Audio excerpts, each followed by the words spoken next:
ایک رات تیز بارش ہو رہی تھی۔ بارش کی ان بوندوں کے درمیان ایک پرانی ٹوٹی پھوٹی جھونپڑی کھڑی تھی۔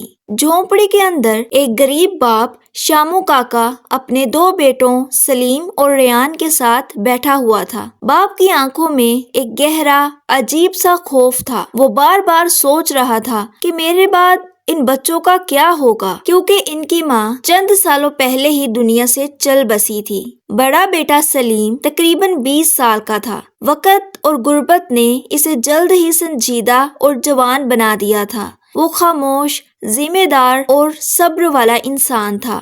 چھوٹا بیٹا ریان ابھی ضدی، لاڈلا اور دنیا کی جھنجھٹوں سے بالکل بے فکر تھا۔ شامو کاکا بھی اپنے چھوٹے بیٹے ریان سے زیادہ پیار کرتا تھا۔ وہ ریان کا زیادہ خیال رکھتا اور اسے اچھا کھانا دیتا تھا اور اس کی چھوٹی چھوٹی خواہشات پوری کرتا۔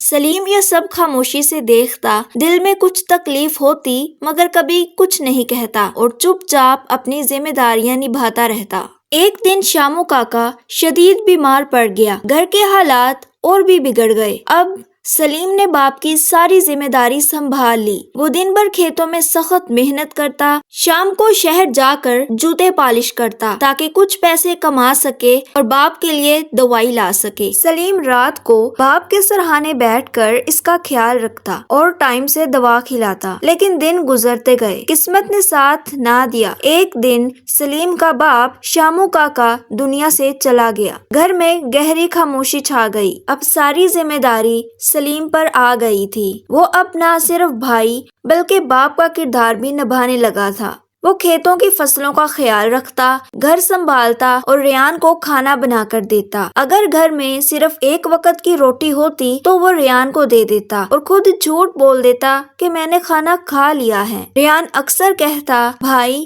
مجھے بھی کھیتوں میں لے چلو، میں بھی کام کروں گا اور آپ کا ساتھ دوں گا۔ سلیم مسکرا کر کہتا، نہیں ریان، تمہیں میری طرح زندگی نہیں گزارنی، تمہیں پڑھنا ہے، بڑا آدمی بننا ہے، تمہاری زندگی کچھ اور ہوگی۔ پھر ایک دن وہ خواب سچ ہو گیا۔ ریان کو دوسرے شہر میں ایک اچھی نوکری مل گئی۔ اس کے پاس گھر، پیسہ، دولت سب کچھ آ گیا۔ اس نے ایک امیر لڑکی سے شادی کر لی۔ سلیم ویسے ہی گاؤں میں غربت میں اپنی زندگی بسر کر رہا تھا۔ اسے ریان کا خیال آتا، لیکن ریان نے اس سے کبھی رابطہ نہیں کیا۔ ایک دن ریان کی کال آئی۔ اس نے سلیم کو اپنے پاس آنے کا کہا اور بولا، بھائی اب شہر آ جائیں، میرے ساتھ رہیں، ہم آرام سے زندگی گزاریں گے۔ سلیم سادہ دل تھا، گاؤں کی زندگی کے علاوہ کچھ نہیں جانتا تھا۔ وہ بہت خوش ہوا اور سوچا کہ میری محنت رنگ لے آئی ہے، اب میری زندگی بھی سنور جائے گی۔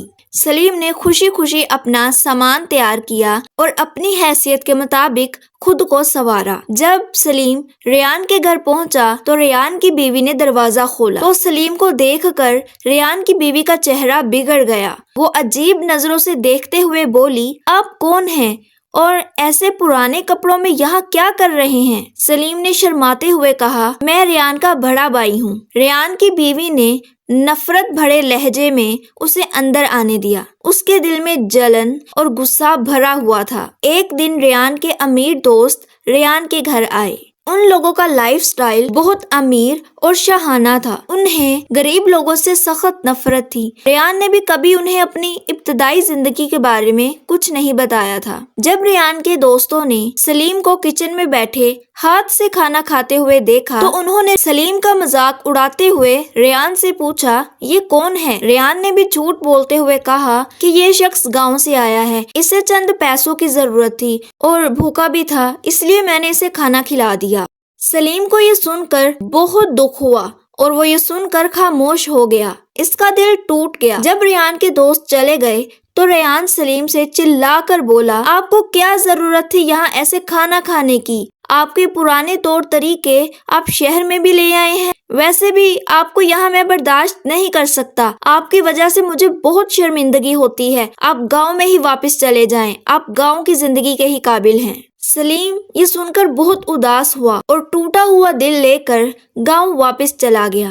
ایک دن ریان کو خیال آیا کہ اب نوکری چھوڑ کر بڑے بزنس میں پیسہ انویسٹ کرنا چاہیے۔ اس کی بیوی نے کہا اگر نوکری چھوڑ دی تو یہ گھر بھی چلا جائے گا۔ ریان نے شاہانہ انداز میں کہا کوئی بات نہیں، میں تمہیں اس سے بھی بڑا اور خوبصورت گھر بنا کر دوں گا۔ ریان کی بیوی نے لالچ بھرے انداز میں کہا کہ آپ کی جو زمینیں گاؤں میں ہیں ان میں سے بھی آپ کا حصہ ہے، آپ وہ حصہ بھی لے لیں، اس سے زیادہ پیسہ انویسٹ ہو جائے گا اور ہم جلد ہی امیر ہو جائیں گے۔ جانی کی آنکھوں میں لالچ چمک اٹھا۔ وہ کچھ دن بعد گاؤں پہنچا اور اپنے بھائی کی جھونپڑی میں آ کر بولا سلیم بھائی باہر آئیں، مجھے آپ سے بہت ضروری بات کرنی ہے۔ جیسے ہی سلیم باہر آیا تو ریان نے اس سے کہا بھائی مجھے بابا کی زمینوں سے میرا حصہ دے دو، مجھے پیسوں کی سخت ضرورت ہے۔ سلیم نے اداس ہو کر کہا ریان میرے پاس تو صرف یہ زمینیں ہی ہیں، کچھ تو مجھ پر رحم کرو۔ ریان غصے سے چلایا مجھے میرا حصہ چاہیے، اگر نہیں دیا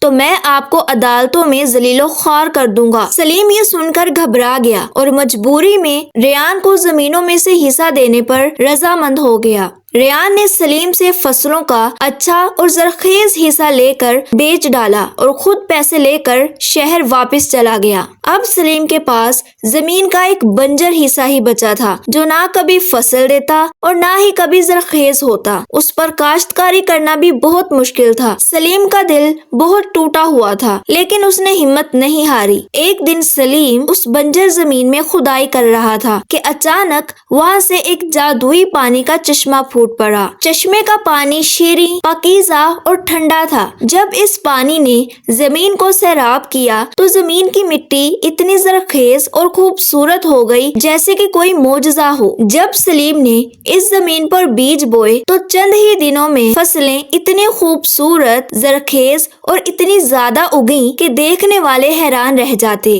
سلیم کو اس کے صبر کا پھل مل چکا تھا۔ سلیم وہ فصلیں بیچ کر اپنی روزی روٹی کرتا اور چند ہی سالوں کے عرصے میں سلیم بھی کافی امیر ہو گیا تھا اور خوشحال زندگی گزارنے لگا۔ دوسری طرف ریان نوکری چھوڑ چکا تھا، اس کا پرانا گھر بھی چلا گیا تھا اور ریان کو بزنس میں بھی بہت بڑا دھوکا ہوا اور سب کچھ ٹھپ ہو گیا۔ ریان برباد ہو گیا اور اس کے پاس اب رہنے کے لیے کوئی ٹھکانہ نہیں تھا۔ ریان کی بیوی بھی اس کا ساتھ چھوڑ چکی تھی۔ ریان ٹوٹا ہوا روتا پیٹتا گاؤں میں اپنے بڑے بھائی کے پاس واپس آیا۔ وہ سلیم کے پاؤں پکڑ کر روتے ہوئے بولا بھائی مجھے معاف کر دو، میں نے آپ کے ساتھ بہت بڑا ظلم کیا تھا۔ آپ نے مجھے باپ کی طرح پالا، اپنا سب کچھ قربان کر دیا اور میں نے آپ کی عزت نہیں کی اور آپ کا دل توڑا۔ خدا کے لیے مجھے معاف کر دو، میرے پاس اب کچھ نہیں بچا، میں تباہ و برباد ہو گیا ہوں۔ سلیم نے اسے گلے لگایا اور مسکراتے ہوئے بولا